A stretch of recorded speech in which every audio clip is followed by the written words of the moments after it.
అశ్వికి cold చేసింది. తనకి nebuliser అయితే పెడుతున్నాము.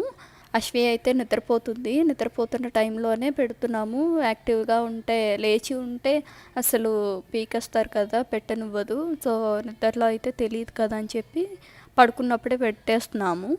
ఈ నెబులైజర్ని అయితే నేను సజెస్ట్ చేస్తానండి. ఎందుకంటే చిన్నపిల్లలు ఉన్న వాళ్ళ ఇంట్లో అయితే చాలా బాగా యూజ్ అవుతుంది ఇది. చిన్నపిల్లలంటే ఏ ఏజ్ పిల్లలైనా పర్లేదండి, చాలా బాగా యూజ్ అవుతుంది. వాళ్ళకి ఫీవర్ వచ్చినా, కోల్డ్ వచ్చినా, కాఫ్ వచ్చినా ఈ నెబులైజరు ఒక 30 మినిట్స్ పెట్టామంటే చాలు, నార్మల్ అవుతుందన్నమాట. మనం ఆవిరి పెట్టుకుంటాం కదా, ఆవిరి పెట్టుకుంటే ఎలా ఉంటుందో సేమ్ యాజ్ ఇట్ ఈజ్ ఇది అలానే ఉంటుంది. కాకపోతే దీనికి ఒక మిషన్ ఉంటుంది, ఆ మిషన్లో మెడిసిన్ వేస్తాము.